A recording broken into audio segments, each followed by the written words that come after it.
So I think it's fair to say that the majority of us have the same end goal in mind, and that is for Jack and Lily to be found and for there to be a resolution in this case. And we're all doing our bit to try and achieve that, whether it is as a subscriber to a channel and you are supporting that channel, watching their content, hitting like, making a comment, sharing the video on social media somewhere, or even if it's being a part of any of the Facebook groups that are doing their bit to continue to make sure that these children's names and faces are out there in the public. Sure, we've seen people who have basically latched onto this case and treated it as a way of making money, but that's not what this video is about today. This video is about the things that people are doing behind the scenes to try and increase people's awareness and make a difference in terms of hopefully doing something to help find these children. So we have people who have been painting rocks. Now I don't know, I haven't seen it mentioned if these painted rocks are people just putting them in their own gardens or if people are also painting rocks and leaving them in public places. But it's a nice gesture either way. Obviously, if they're left in public places, then they're raising awareness. If they're just put in your garden, well, they're showing your support, putting those vibes out there into the universe. And yes, that grizzling noise in the background was Mouse, my Chihuahua pup, because he's currently having a bit of a cuddle and I must have moved the wrong way and he wasn't happy with me. I'm guessing I probably woke him up because he is having a nap at the same time. We have signs springing up all around the area that are a "Where are they?" sign for Lily and Jack. And I had to share this one on the right-hand side. On a recent long weekend trip to Newfoundland, Belinda made sure that Lily and Jack were memorialised there also. So people will hopefully see those names on that wall for a little while to come at least, until it's eventually all washed away. But it's still bringing awareness for Lily and Jack. Now, I came across a live stream on Facebook this morning that was being done by an admin of one of the Jack and Lily groups, and she was just sharing some information about stuff that's been going on behind the scenes. So I'm going to play a short excerpt and then explain a little bit. I've got a few comments as well. So yeah, I've requested all documentations from RCMP going back to from May 2nd to September 10th.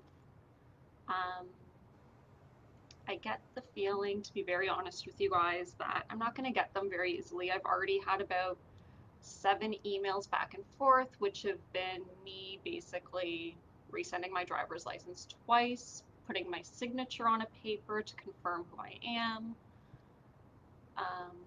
confirming whatever I had already confirmed, and there was one other thing. Oh yeah, their last email back to me was literally just a copy and paste of what I had sent to them. So for those of you that are feeling really impatient, we're all feeling it and we're all trying really hard from our back end to keep pushing. There's only so much we can do. Kudos to her for her efforts. It's good to know that she's approaching it though with an understanding that the likelihood of getting those documents is quite low. In terms of the documents that have been released, if you go back and listen to some of the releases from media, those documents were released after quite a battle from 3 of the larger media outlets. Those media outlets went to court to get those documents from the RCMP. We're talking about media outlets with the sort of money that buys really, really good lawyers.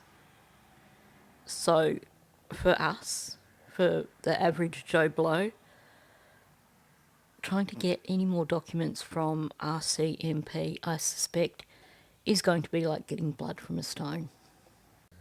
And look, I understand that for a lot of people, this is probably the first case of this sort that they've encountered. They're, I guess you could say, true crime rookies. You know, they've not been immersed in this world of true crime prior to these children going missing. And it's a steep learning curve. But when it comes to public information requests, they are really challenging to do. So, huge shout out to this Christine, who is clearly putting in a lot of work to try and get these documents. Like I said, I'm glad that she is being really realistic and understands that the likelihood of getting them are pretty slim. If this case is still being investigated under the Missing Persons Act, then there is specific legislation which basically protects the RCMP so that they don't have to release any documents. You saw that with the documents that were released, that each one of them had an application accompanying that document requesting that it be sealed. And I think we can be pretty certain that every other document related to this case has been sealed. When you're looking at ongoing cases, then most of the time you're going to find that law enforcement is going to be extremely reluctant to share anything that could even come even a little bit close to compromising their investigation. Given the silence over the past 4 months, I don't think we're going to see any more documents being released anytime in the near future. Um, but that's when our next announcement comes in, which I'm really happy Belinda went and shared last night. So we finally heard back from Please Bring Me Home. We had reconnected with them throughout the summer, and there's a little bit of back and forth. I think they were busy as well. Um, so this Friday, I have a Zoom set up, and Belinda, I'll probably just get you in on the Zoom with me, so that way we can just deal with it together, because I know they want to do one with you, one with me, so let's just bang it out together, girl, and get it done. For those of you who don't know what Please Bring Me Home is, it's actually a charity that is obviously volunteer, it's charity, but they're all like um, retired like professionals, whether it's child and youth workers, forensics, police. It's a bunch of really talented individuals who have come together to dedicate their time to help find missing persons. So we're going to get them on board, and we're going to get Lily and Jack found very soon. Very hopeful now that, especially having Please Bring Me Home coming and backing us on. Now, I'm going to go through what that organisation is shortly. It is certainly a positive step to be contacting a volunteer organisation, a local volunteer organisation, to try and get their assistance. And of course, the more people helping out, the better. But I just want to point out, so she said here that some of the things they have child and youth workers, forensics, retired police. Okay, well, let's start with forensics. They're not going to be able to do any forensics. They would be treading on the toes of the RCMP, and they would be jeopardising a future case if there is a case being put together by RCMP. So in terms of forensics, that's not going to be any use. As for retired police, same again. you've got to be careful. This is not a cold case we are talking about. This is an open and active case. So the most that any organisation can do is offer their services as support for search. Okay, so I went onto their webpage and did a little bit of research. So it says their mission is to reunite missing persons with their families. Well, that's good. No stone is too small to be turned over. Our team conducts interviews, undertakes background research, and mobilises trained people for grid searching to pursue a positive end to each case. Our partnerships with canine, underwater, and ground penetrating radar search firms allow a great range of professional search options. Like I said, the conducting interviews, doing background research, that is not going to happen. Presumably, hopefully, they do actually work hand in hand with law enforcement agencies, and they're not just a rogue team that just go and do their own thing without checking with law enforcement agencies. But these days, I think you would find that most organisations would not get away with doing that. Certainly, all they can offer at this point in time is their people for grid searches and using their contacts to try and bring in dogs, underwater, so sonar teams, ground penetrating radar teams, etc. So at the top here they've got, we find the missing since 2018. Please Bring Me Home has assisted in locating 50 missing people across Canada. So that's in the past 7 years. We are a non-profit, and they've said we rely heavily on the generosity of the public, businesses and experts to bring the missing home. So they're basically outsourcing for many of their experts. And then over on the far side, we are unrelenting searchers. Our teams are active in the field, speaking with family, friends, and anyone who might hold the key to these disappearances. Again, they're not going to be able to speak to anyone who is still under investigation by the RCMP. If they go ahead and do so without any authority from RCMP, then they could be jeopardising the case. So presumably they do, like I said, work hand in hand. Those who know key details about these disappearances often do not wish to speak with law enforcement. This is where Please Bring Me Home comes in. Our teams are not concerned with the criminality of cases, only in locating the missing, while working within the framework of the criminal justice system. I have concerns over this. When you say we're not concerned with the criminality of cases, that makes me question how closely you are going to be working with the agencies that are actually investigating the case.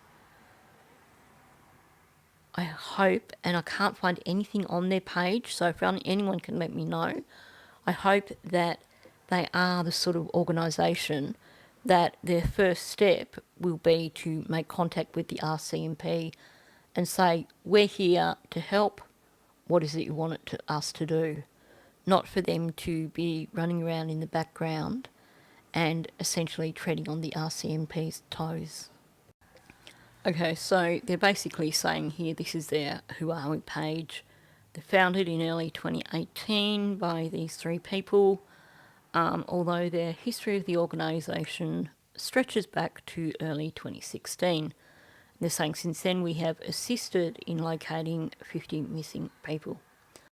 And then in the bottom paragraph they're talking about getting public exposure in 2019, which is what led to them expanding what they do beyond just the small area where they were originally based, because they received an influx of people asking for help to find their missing loved ones. And they had an influx of former members of law enforcement wanting to join them. Okay, so I'm going to highlight the two top boxes here. This is them saying what they have access to. So Black Tracks Canine Corporation and that has certified dogs, the only private canine team with professional credentials, cadaver recovery, drug detection, explosive detection, etc. So, sounds like they have access to cadaver dogs. So that is a positive. That is something that they can offer. Although, again, the same thing there is that, canine handlers are going to want you to identify a location first before they take the dogs in. They certainly wouldn't be able to go onto the property at Gairloch Road without permission from the family. At least being certified dogs, that at least, gives them some merits. However, if they did find something, I think that RCMP would then have to bring in their own dogs just to verify it. But, it's a positive. I mean, even if they could bring their dogs in and cover areas around various waterways, just, based on statements that have been made by people, and if they could get permission to run their dogs over that property. On the far side of the page, you have someone who was actually a lead instructor for ground search and rescue and search management for 10 years or more. And he also taught search and rescue management to police services, fire departments, and national parks throughout Ontario. So he's got some experience. Now, before you get super excited and decide that this is it, we're going to get Jack and Lily found, we need to have a look at their statistics. Now, they've said they've assisted with 50 cases. But here, on their page where it says located, there is one case listed. And they have a disclaimer. Cases listed on our website may not necessarily involve our direct assistance or resolution. Some details are withheld to protect minors or honour family requests for anonymity. If our organisation played a role in solving a case, it will be explicitly stated in the linked story.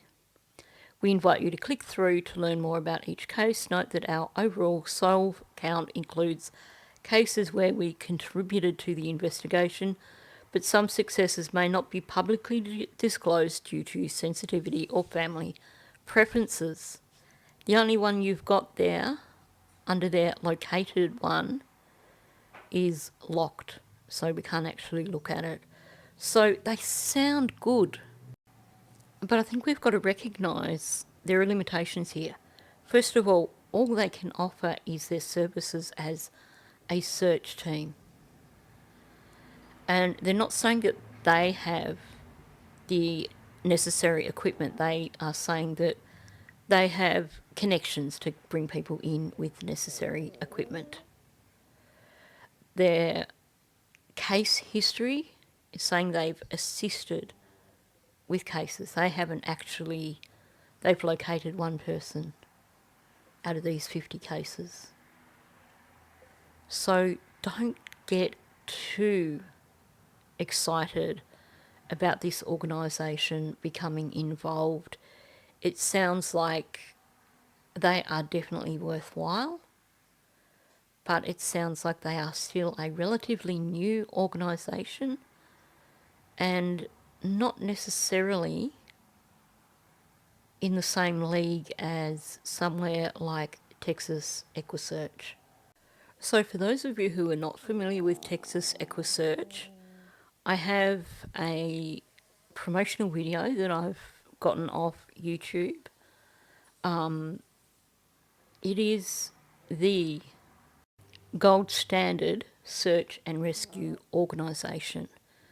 And I do want to say I think it is fantastic that this organisation, Please Bring Me Home, is going to be involved. But to those people who are in the position to bring Texas EquuSearch in, please don't discount them. Please don't throw the baby out with the bathwater, because these guys, their record speaks for itself. And I think one of the biggest reasons for their success is that basically they work hand in hand with whatever law enforcement agency is dealing with the case.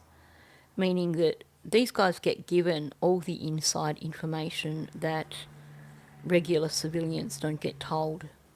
They get given case information that will help them to locate the missing person that they are looking for.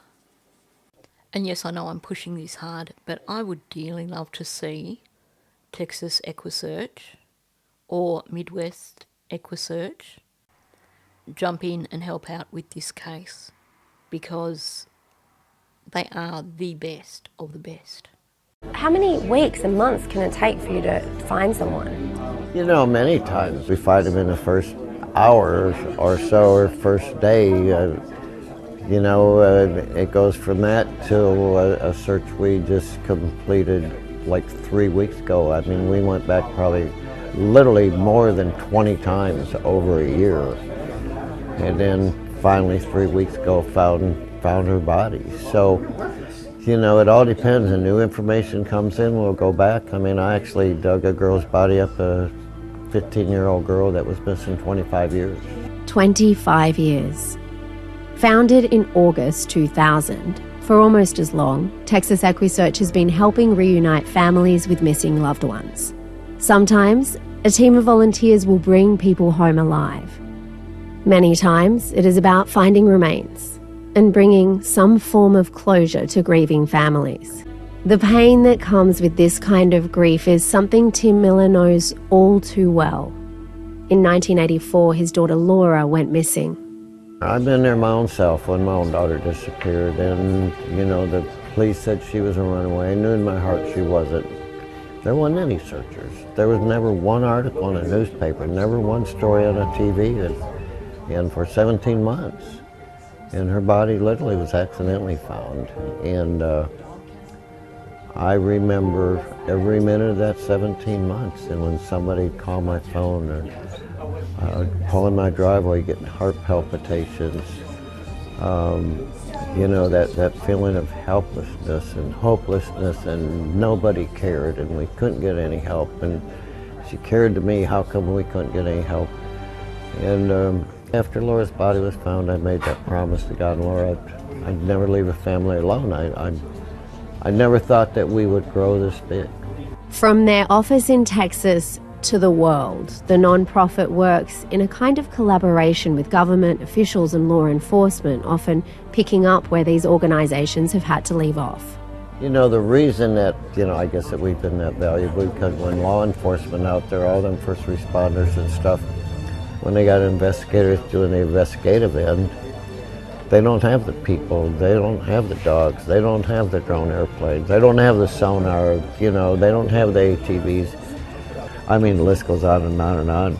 Every resource that we have, at one time or another, has been successful at a search effort.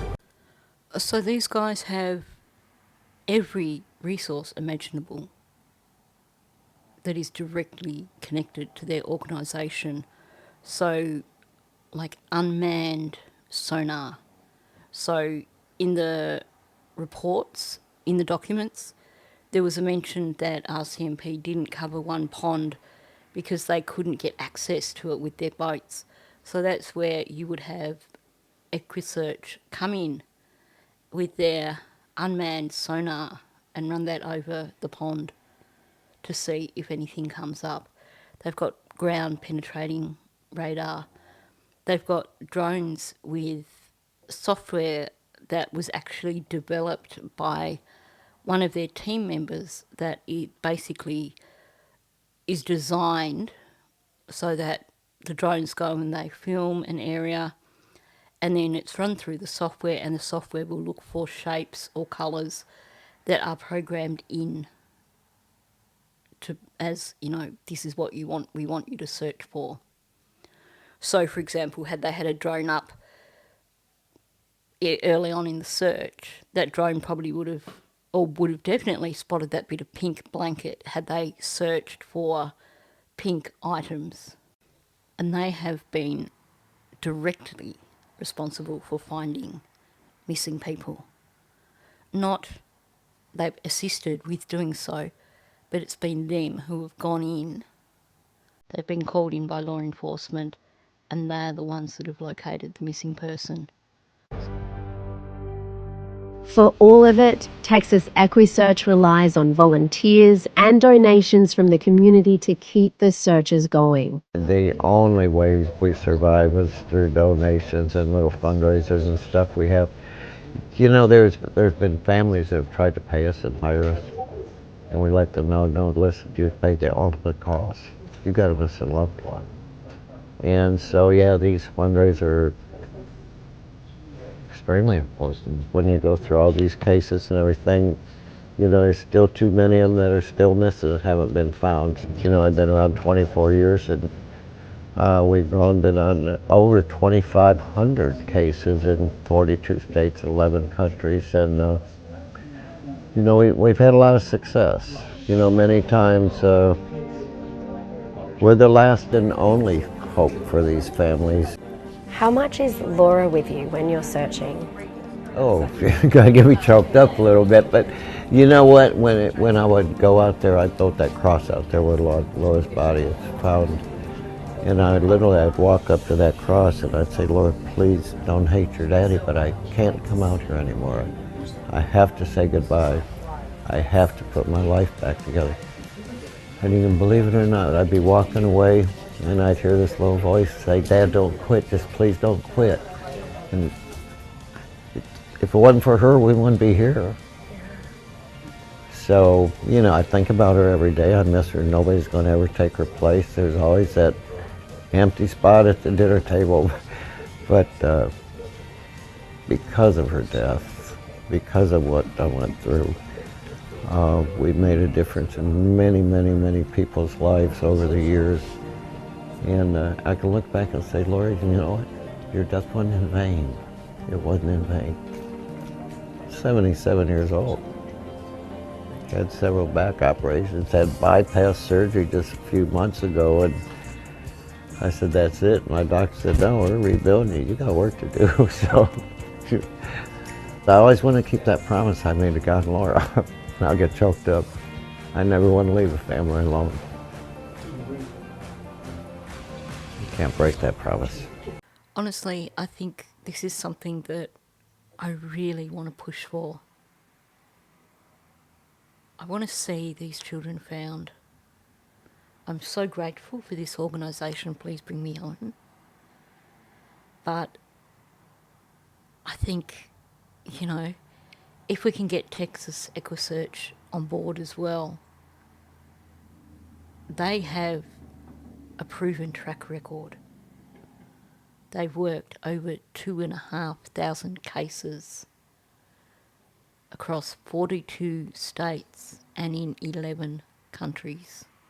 They've been doing it for 25 years.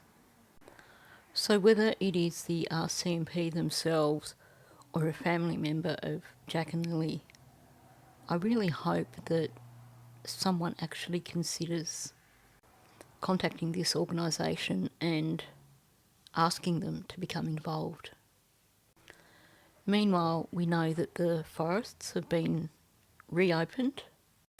So I know that there are a lot of people who are near to the area who are also trying to organise their own search groups. So kudos to those people also.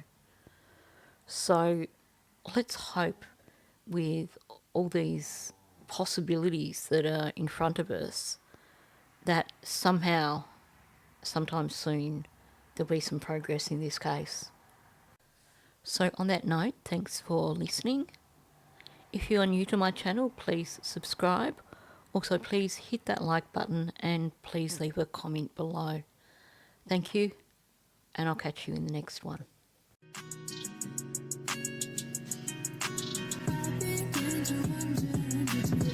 Give a fuck about